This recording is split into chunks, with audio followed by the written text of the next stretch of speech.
ஆளும் கட்சியாக இருக்கிறதோ எதிர்கட்சியாக இருக்கிறதோ திமுக தான் என்றென்றைக்கும் தமிழ்நாட்டை ஆளும்னு நான் அடிக்கடி சொல்லிட்டு இருக்கேன்.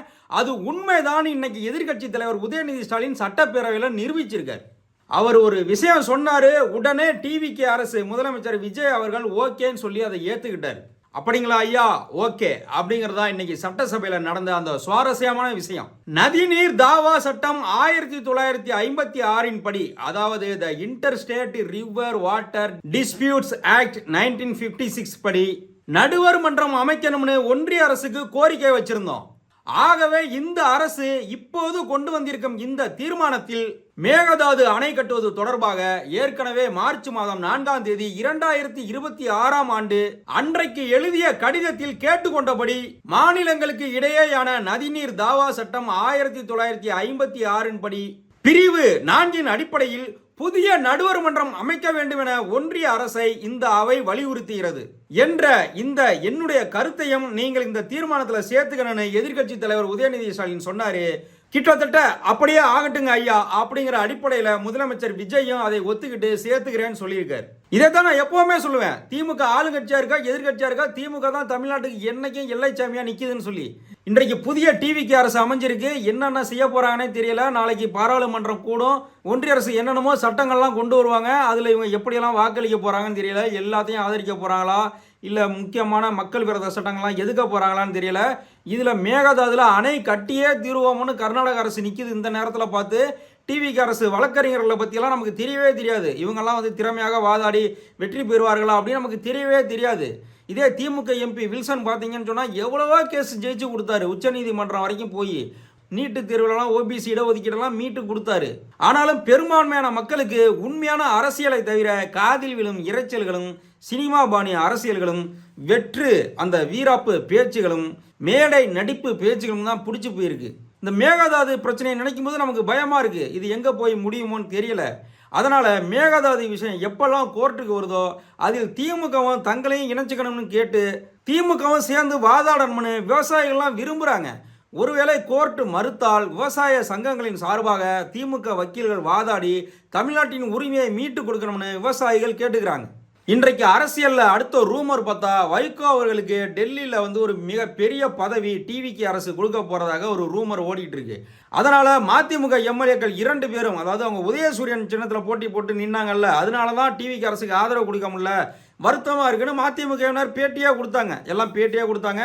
அவங்க வீட்டு வேலைக்காரர்கள் கூட டிவிகேக்கு தான் ஓட்டு போட்டாங்கன்னு ரொம்ப பெருமையாக சொன்னார் வைகோ. துரை வைகோலாம் வீட்டில் இருக்கும் வேலை ஆட்களை கூட நம்ம செஞ்ச நல்ல திட்டங்களை சொல்லி கன்வின்ஸ் பண்ண முடியல, அந்த அளவுக்கு இவங்க இருந்திருக்காங்க. அப்போ இவங்களோட பிரச்சாரம் எந்த அளவுக்கு இருந்திருக்கும் பார்த்துக்கங்க.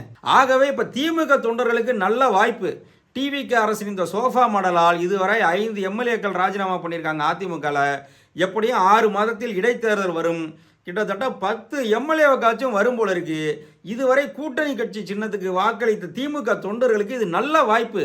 நம்முடைய உதயசூரியன் சின்னத்துக்கு நீங்கள் வாக்களிக்க போறீங்க. திருநெல்வேலி மாவட்டத்தில் ஒரு அதிர்ச்சி செய்தி வெளியாயிருக்கு. டிவி நியூஸ்லலாம் சொல்கிறாங்க, வெறும் 18 நாட்களில் 17 போக்சோ குற்றங்கள் பதிவாகியிருக்காமா. பார்த்துக்கங்க, பதிவானதே 17 குற்றங்கள் 18 நாட்களில். அதாவது போக்சோ குற்றம்னா உங்களுக்கே தெரியும், குழந்தைகளுக்கு எதிரான பாலியல் வன்கொடுமை வழக்குகள். தமிழகத்தையே இது வந்து அதிர்ச்சிக்குள்ளாக்கியிருக்கு. முதலமைச்சர் விஜய் வந்து தேர்தல் பிரச்சாரத்தில் என்ன சொன்னாரும் தெரியும், மேடையில் வந்து நின்னுக்குவாரு, அப்படியே ஒரு வெறப்பா நின்னுக்குவாரு. நாங்கள் ஆட்சி அமைச்ச அடுத்த நிமிஷமே எல்லாம் டிரான்ஸ்பேரன்சி தான், வெளிப்படைத்தன்மை அப்படி இருக்கும், சட்டசபையில் நடக்கிறதெல்லாம் நேரலையில் ஒளிபரப்புவோம், நாள் பூரா ஒளிபரப்பாகும் அப்படின்லாம் சொன்னார். இன்னைக்கு சட்டப்பேரவையில் என்ன தெரியுமா ஆச்சு, ஆளுநர் உரையெல்லாம் சட்டப்பேரவையில் லைவாக வந்துச்சு. எதிர்கட்சியினர் கேள்வி கேட்க ஆரம்பிக்கும் போதே சட்டப்பேரவையில் லைவ் நிறுத்தப்பட்டு விட்டது. ஏன்னா எதிர்கட்சிகள் கேள்வி கேட்பாங்க, விஜய் வந்து பதில் சொல்லணும்ல. எதிர்கட்சிகள் கேள்வி கேட்குறாங்க, அந்தந்த துறை அமைச்சர்கள் பதில் சொல்லுவாங்கன்னு பார்த்தா பதிலே சொல்லலை. சட்டம் ஒழுங்கு பிரச்சனையை பற்றி கேள்வி கேட்டால் முதலமைச்சர் கையில் தான் சட்டம் ஒழுங்கு இருக்குது, ஆனால் அவர் பதில் சொல்லலை. ஆதவ அர்ஜுனா பதில் சொல்கிறாரு. இன்னைக்கு முக்கியமான தீர்மானம் நிறைவேற்றியிருக்காங்க. மேகதாது அணை வந்து கர்நாடகா கட்ட போகிறதுனால அதை எதிர்த்து தீர்மானம் நிறைவேற்றியிருக்காங்க. ஆனால் நீர்வளத்துறை அமைச்சர் புஷியானந்த் அவர்கள் வாயே திறக்கலை. இப்படி எதிர்கட்சியினர் எந்த கேள்வி கேட்டாலும் ஆளுங்கட்சி அமைச்சர்கள் வந்து ஒரு பதிலுமே சொல்லலை, வாயே திறக்கலை. இதெல்லாம் மக்களுக்கு வந்து ரொம்ப எரிச்சலாக்கிட்டு இருக்கு. ஆனால் டிவிகே ரசிகர்களுக்கு ரொம்ப நாள் கழிச்சு விஜய் வந்து அந்த பேப்பரை வச்சு வாசிச்சதை கேட்ட, அந்த குரலை கேட்ட மகிழ்ச்சியில் இருப்பாங்க. இது வந்து ஒரு டாக்டிக் தான். நம்ம சும்மா பேசக்கூடாது, பேசுனா நம்மளுடைய அரசியல் அறிவு வெளிப்பட்டுரும். அதனால மக்கள்கிட்ட நம்ம செல்வாக்கு குறைஞ்சிரும். அதனால நம்ம அதிகம் பேசக்கூடாது. 9 to 5 மட்டும் ஆஃபீஸ் வேலை மாதிரி பார்க்கணும். இது அரசியல் வேலை கிடையாது. ஆஃபீஸ் வேலை மாதிரி பார்க்கணும் அப்படின்னு அவர் ஒரு நல்ல ஒரு ஸ்ட்ராட்டஜியை மெயின்டைன் பண்ணிட்டு இருக்காரு. ஆனால் இது எந்த அளவுக்கு மக்கள்கிட்ட எடுபடுன்னு தெரியல. இந்த மாதிரி ஒரு சினிமா போதை, சினிமா ரசிக மனப்பான்மையிலே கொண்டு போயிடலாமா? தமிழ்நாட்டு மக்கள் கேள்வி கேட்கக்கூடியவர்கள், சுயமரியாதை மிக்கவர்கள். அவங்க கேட்குற கேள்விக்கெல்லாம் பதில் சொல்லி தான் ஆகணும். டெல்லியில் நடக்கிற மாதிரி இங்கே தமிழ்நாட்டிலையும் அதே மாதிரி நடக்கும். நம்ம யாருக்கும் பேட்டி கொடுக்கணும்னு அவசியம் இல்லை. இதுவே எவ்வளோ பெரிய ஜனநாயக படுகொலை பாருங்க. நேரலையாக நிப்பாட்டிட்டாங்க. ஆனால் ஆட்சிக்கு வர்றதுக்கு முன்னாடி என்ன பேசுனாங்க. என்னமோ நீதி பற்றாக்குறை மாதிரி இதுவும் ஒரு பற்றாக்குறை போல இருக்குது. ஜனநாயக பற்றாக்குறை வராமல் இருந்தால் ரைட்டு. மேகதாதுவில் நம்முடைய உரிமை காக்கப்பட்டால் மகிழ்ச்சி. அந்த உரிமை காக்கப்படுறதுக்கு எதிர்கட்சியாக இருக்க திமுக தான் உதவி செய்யணும். அதுதான் இன்றைய நிலை. தமிழ்நாட்டு சட்டப்பேரவையில் இன்றைக்கி இந்த மாதிரி தீர்மானம் நிறைவேற்றிருக்காங்க. ஆனால் கர்நாடக அமைச்சர்லாம் என்ன சொல்கிறாங்கன்னு சொன்னால், என்ன தீர்மானம் நிறைவேற்றினாலும் எங்களுக்கு கவலை இல்லை, நாங்கள் அதை கட்டியே தீருவோம் அப்படின்னு சொல்கிறாங்க. கர்நாடகா உள்துறை மந்திரி பிரியங்க் கார்கே என்ன சொல்றாருன்னு சொன்னா, இது குறித்தெல்லாம் எங்களுக்கு கவலை இல்லை, இதெல்லாம் நாங்கள் சட்ட ரீதியாக எதிர்கொள்வோம் அப்படின்னு சொல்லியிருக்காரு. காவிரி மேலாண்மை வாரியத்தின் 52வது அமர்வு ஜூன் 23ஆம் தேதி கூடுகிறது. அவங்க என்ன சொல்றாங்க, அங்கிருந்து என்ன கருத்து வரும், மேட்டூர் அணையில தண்ணி திறப்பாங்களான்னு சொல்லி டெல்டா விவசாயிகள்லாம் ரொம்ப கவலையோடும் பதட்டத்தோடும் இருக்காங்க. கர்நாடகா நீர்வளத்துறை அமைச்சர் ராமலிங்கா ரெட்டி என்ன சொல்றாருன்னு சொன்னா, அவருங்க அணை கட்டுறதுனால, அதாவது மேகதாதுல அணை கட்டுறதுனால தமிழ்நாட்டுக்கெல்லாம் ஒன்றும் பாதிப்பு கிடையாது, தமிழ்நாட்டு விவசாயிகளுக்கு இது நல்லது. இந்த விஷயத்துல தமிழ்நாட்டு முதலமைச்சரும் கர்நாடக முதலமைச்சரும் உட்காந்து பேசணும், அமைதி பேச்சுவார்த்தை பேசணும், அதிலிருந்து நல்ல முடிவு எடுக்கலாம் அப்படின்னு சொல்றாரு. நம்முடைய முதலமைச்சர் அவர்கள் இதுக்கு ஒத்துக்கணும், அந்த முதலமைச்சரோட பேசணும் அப்படிங்கிறதான் தமிழ்நாட்டு விவசாயிகளோட எதிர்பார்ப்பு. ஆனால் விஜய் செய்வாரா? ஏற்கனவே விவசாயிகளுக்கு வாக்குறுதி கொடுத்தாரு. 5 ஏக்கர் வச்சிருக்கவங்களுக்கெல்லாம் எல்லா பயிர்கடனையும் தள்ளுபடி செஞ்சிருவேன் அப்படின்னு சொல்லி கடைசி 50,000 தான் தள்ளுபடி பண்ணாரு. விவசாயிகள்லாம் போராட்டம் பண்ணவும் அவர் போராட்டத்தை பயந்துட்டார். ஏன்னு சொன்னால், ஈரோடுலேருந்து டெல்டாவின் கடைக்கோடி டெல்டா வரை, கடலூர், நாகப்பட்டினம் வரைக்கும் உள்ள விவசாயிகள்லாம் போராட்டத்தில் இறங்கிட்டாங்க. அதனால் அதை 75,000 உயர்த்தினார். பேச்செல்லாம் பார்த்தீங்கன்னா, நான் அடுத்த தடவை விவசாயி தான் பிறப்பேன் அப்படின்லாம் சொன்னார். அந்த விவசாயிகளின் நலன் காக்க முதலமைச்சர் விஜய் இதை ஒத்துக்கிட்டு கர்நாடக முதலமைச்சரோட பேசி எப்படியாச்சும் மேகதாதுல கர்நாடகாவை அணை கட்ட விடாமல் தடுத்தாரு அப்படின்னு சொன்னாக்க, நிச்சயமாக தமிழ்நாட்டு வரலாற்றில் அவர் இடம் பிடிப்பார். அல்லது கோர்ட்டில் போய் பார்த்துக்கலான்னு சொன்னால், டிவிக்கு சார்பாக மிக மிக திறமையான வக்கீல்களை நியமிக்கணும்.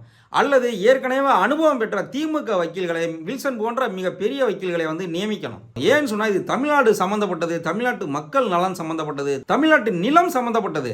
நாளைக்கு காவிரியிலையும் தண்ணி வரல, மழையும் பொய்த்து போச்சு அப்படின்னு சொன்னால் டெல்டாலாம் பாலைவனம் ஆயிரும். நம்ம தமிழ்நாடு ஒரு தனித்துவமான மாநிலம். இங்கே பெரிய இயற்கை வளம்லாம் கிடையாது.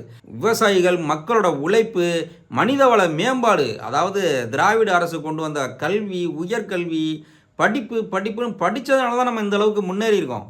அதனால் போதிய இயற்கை வளங்கள் இல்லாத பூமி நம்ம தமிழ்நாடு. அதனால் எப்படியாச்சும் காவிரியில் நம்ம தண்ணி கொண்டு வந்தே தீரணும். அதற்காக சுப்ரீம் கோர்ட் வரைக்கும் போனாலும் பரவாயில்ல, நம்ம மிக திறமையாக வாதாடி அதை மீட்டு கொண்டு வரணும்.